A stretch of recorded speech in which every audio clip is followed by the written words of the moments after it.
안녕하세요. 결혼한 지 올해로 4년 된 30대 후반의 여성입니다. 제 나이도 있고 해서 혼자가 된다는 게 무척이나 두려웠는데 결국 이혼하는 쪽으로 마음을 굳혔어요. 그리고 지금 이렇게 마지막으로 머릿속을 정리하는 마음으로 글을 쓰게 되었네요. 호의를 베풀면 호구로 본다는 말은 정말이지. 누가 처음 했는지는 몰라도 진짜 딱인 말인 것 같아요. 딱 저랑 저희 시부모님 얘기거든요. 남편하고는 사회생활을 하면서 알게 된 사이예요. 하지만 나이 차이도 많이 났고 그렇다 할 공통 분야도 없다 보니 가까워질 계기랄 게 딱히 없었죠. 그런데 어째서인지 언젠가부터 남편은 뭐하냐 보고 싶다 해가며 저에게 연락을 해왔고 급기야 한 날은 절 좋아한다고 고백을 하더라고요. 너무 어이가 없었어요.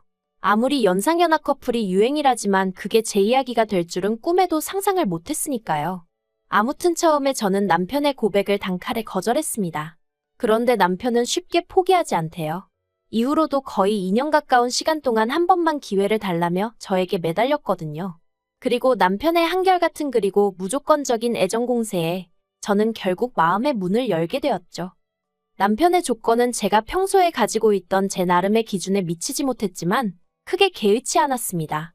참고로 저희 남편에 대해서 이야기를 좀 해보자면 사업을 실패하신 시부모님 밑에서 자란 시부모님 눈에만 잘난 평범한 직장인 정도로 말할 수 있겠네요.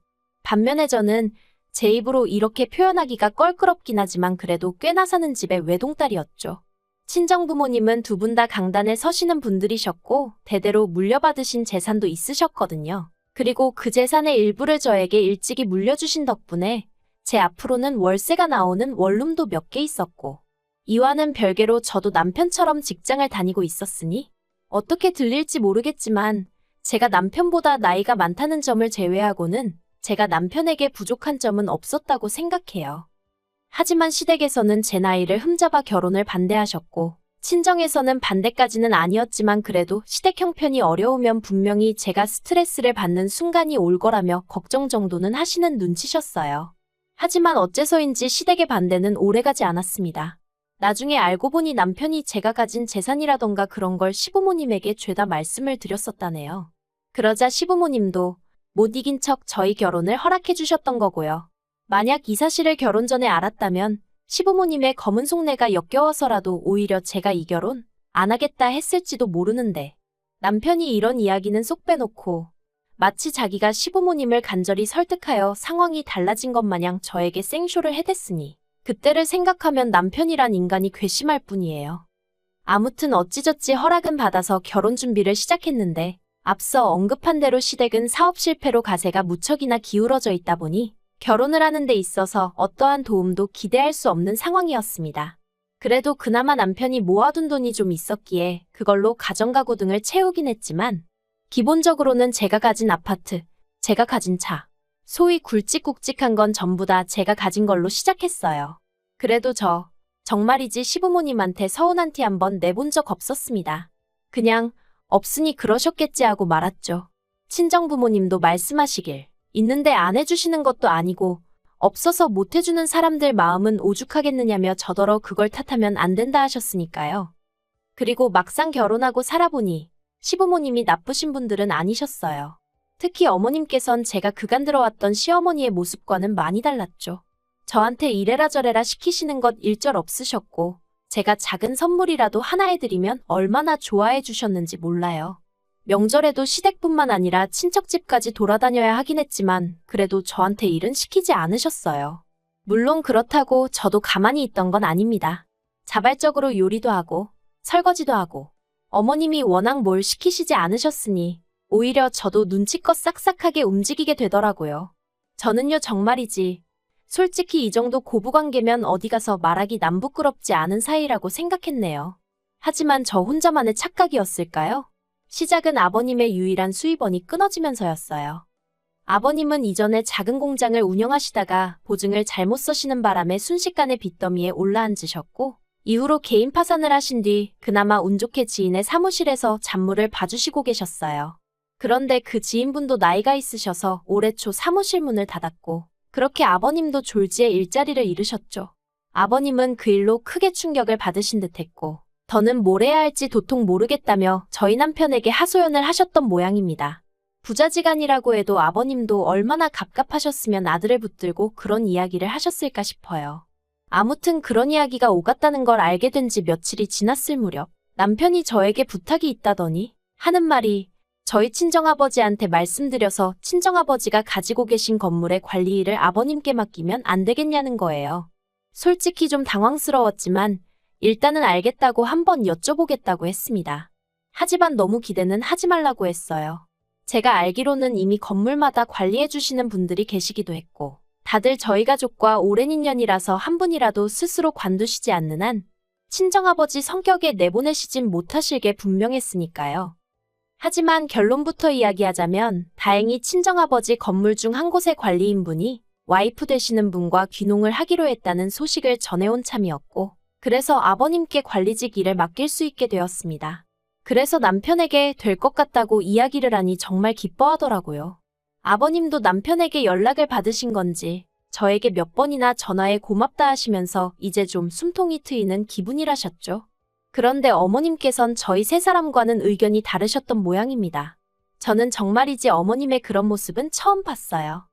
아버님께서 제 덕에 너무 기분이 좋으시다며 당신이 밥 한 끼 사시겠다고 한번 시댁에 오라셨습니다. 사실 남편과 결혼한 이후로 아버님이든 어머님이든 시부모님한테 밥을 얻어먹어 본 건 채 5번이 되지 않았어요. 한 달에 한두 번은 꼭 보는 사이였다는 걸 감안하면 얼마나 적은 횟수인지 짐작이 가시겠지요. 아무튼 그래서 남편이랑 가벼운 발걸음으로 시댁을 찾았는데 시댁 현관에 초인종을 누르자 어머님께서 나와 문을 열어주셨거든요. 그런데 어머님 표정이 정말 찬바람이 쌩쌩 분다는 게 이런 건가 싶은 게 비교적 둔한 성격의 남편도 대번에 어머님께 무슨 일 있냐고 여쭤볼 정도였으니까요. 게다가 집 안으로 들어서니 어째서인지 아버님 또한 어머님 눈치를 보느라 바쁘신 게 분명히 무슨 일이 있구나 싶대요. 하지만 저는 어쨌든 며느리니까 며느리의 임무라고 해야 하나? 아무튼 이 분위기를 어떻게든 살려봐야지 싶어서 원래 그런 성격이 아님에도 불구하고 너스레를 떨었어요. 두 분 다 왜 이렇게 힘이 없으시냐? 좋은 날인데 우리 나가서 맛있는 거 먹자. 아버님 저 너무 배고프다 뭐 사주실 거냐? 그러자 그때 어머님께서 네가 뭘 얼마나 대단한 일을 했다고 그러냐면서 저에게 핀잔을 딱 주시는 게 도대체 뭐지 싶은 거예요. 하지만 그렇다고 제가 어머님께 바로 짜증을 내기도 그래서 제가 혹시 뭐 실수한 거 있냐 있으면 말씀해달라 고치겠다 했습니다. 그랬더니 어머님께서 하시는 말씀이 그래 너 말 잘했다 하시더니 저더러 어떻게 그럴 수가 있냐며 소리를 지르셨어요. 어떻게 아버님더러 니네 아버지 건물에서 경비나 서라고 할 수 있냐면서 말이죠. 그리고는 내가 그동안 너한테 어떻게 했는데 너는 겨우 우리를 그 정도 취급밖에 안 하냐 하시면서 정말이지 뭐라고 할 말이 없더라고요.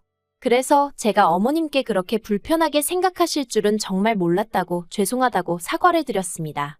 저는 남편이 먼저 말을 꺼냈고 아버님도 좋아하셨기에 잘됐다고만 생각했는데 어머님 입장에선 그게 그렇게 느껴지셨다니 정말 죄송하다고 다 없던 일로 할 테니 노여움 푸시라 했죠. 그리고 그날 저녁 결국 저녁을 얻어먹긴커녕 어머님 마음 달래드린다고 동네에서 제일 비싼 고깃집 가서 소갈비 사드리고 그러고 왔어요. 그런데 이튿날 아버님한테 전화가 왔는데 하시는 말씀이 어머님한테는 비밀로 하고 그냥 저희 친정아버지 건물에서 당신이 관리 일을 하면 안 되겠냐는 거예요. 제 입장이 정말 난처했습니다.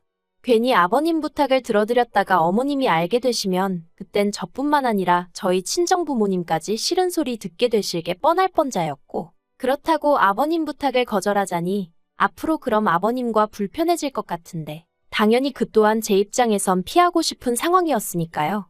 하지만 고민 끝에 저는 아버님께 그렇게는 안 될 것 같다고 했어요. 아버님도 어머님 반응을 보셔서 아시지 않으시냐? 저 어머님한테 또 혼나기 싫다. 아버님이 제 입장 좀 봐달라고 사정을 했죠. 그랬더니 아버님도 서운하신 기색이 역력하시긴 했지만 알겠다 하시더라고요. 그리고 일이 그렇게 마무리가 되었다고 생각했는데 그 일이 있고 한 달쯤 지났을 무렵이었어요. 어머님이 저희 부부한테 할 이야기가 있다며 시댁에 오라 하셨고 저희는 영문도 모른 채 시댁에 내려갔습니다. 그리고 지난번과 마찬가지로 초인종을 누르니 어머님이 현관을 열어주셨는데 어째서인지 또 찬바람이 쌩쌩 불더라고요. 그리고 그 모습을 본 남편이 한숨을 푹 내쉬면서 오늘은 또 무슨 일이냐 하니까 일단 들어와서 이야기하자며 확 돌아서시는데 진짜 무슨 도살장에 끌려가는 소라도 된 기분이었네요. 어머님, 아버님 그리고 남편과 저 네 사람이 모여 앉자 어머님께서 이내 말문을 여셨습니다. 그리고 시작은 저희한테 특히 저한테 너무 서운하다시는 거였어요. 도대체 영문을 알 수가 없었죠. 순간 내가 무슨 기념일 같은 걸 까먹었나 그런 생각도 들고. 하지만 도무지 도통 떠오르는 게 없어 어머님께 그냥 말씀해 주시라고 제가 고치겠다 했습니다. 그랬더니 어머님이 대뜸 너는 네 시부모가 어떻게 먹고 사는지 걱정도 안 되니? 그러시는 거예요. 솔직히 말하면 걱정되었죠. 걱정이 되니까 친정아버지께 관리 일도 말씀드려봤던 거고 제 나름대로 신경을 써드렸던 거 아니겠어요. 그런데 어머님이 싫다고 하셨잖아요. 그런데 이제 와서 왜 걱정을 안 하냐고 짜증을 내시니 기가 막혀서 뭐라고 말씀을 드려야 하나 싶대요. 그래서 제가 아무 말도 안 했어요. 제가 안 하면 남편이라도 뭐라고 한마디 하겠지 싶어서. 그런데 남편도 아무 말도 안 하고 있으니까 어머님이 약이 오르셨던 건지 갑자기 눈물을 보이시며 저더러 너 그러는 거 아니랍니다. 내가 말은 안 했지만 너 맨날 네 부모랑 호텔 레스토랑만 다니면서 밥 먹는 거 안다고. 그런데 너 우리하고는 생전 그런데 가본 적 있냐? 너 지난번에 네 부모하고 유럽 여행 갔다 왔지 않냐 그래놓고 우리하고는 제주도 갔다 오지 않았냐? 솔직히 소름 끼쳤어요. 겉으로는 매번 괜찮다 괜찮다 하셔놓고 속으론 하나씩 전부 다 비교하고 계셨다는 거잖아요. 게다가 말이 나왔으니 말이지만 친정부모님과 좋은 식당에 다닌 건 사실이에요. 하지만 비용을 전부 친정부모님이 내셨으니 두 분 취향에 맞춰서 움직인 것뿐입니다. 여행도 마찬가지예요. 모든 경비를 친정부모님이 부담해 주셨고 저희는 기념품하고 시부모님 선물 살 때만 돈 썼어요. 참고로 유럽 여행에서 돌아올 때 어머님 명품백 사다 드렸고요.